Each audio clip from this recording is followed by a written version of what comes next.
Hi hello అండి. మన పచ్చిమిరపకాయ ఆవకాయ పట్టాను కదా, ఈ రోజుకి 3వ రోజు. సో ఎలా ఉంటుందో అనేసి ఈ రోజు రైస్ పెట్టుకుని టేస్ట్ చేస్తాను అనమాట.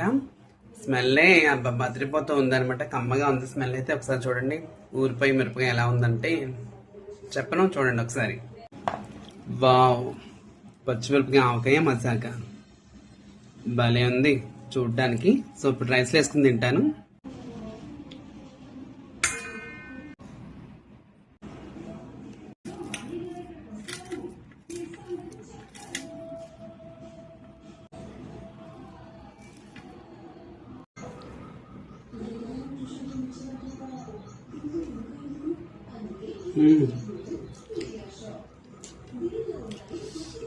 స్పైసీ అయితే ఎక్సలెంట్గా ఉంది.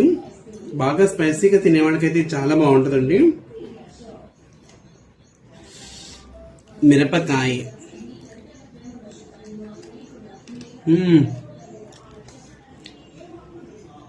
ఉప్పు కారం పులుపు ఇవన్నీ పట్టి మిరపకాయ అయితే ఎక్సలెంట్గా ఉంది.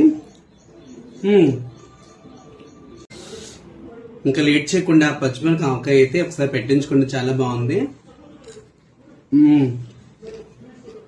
తినే కొద్దీ తినాలనిపిస్తుంది అనమాట, అంత బాగుంది.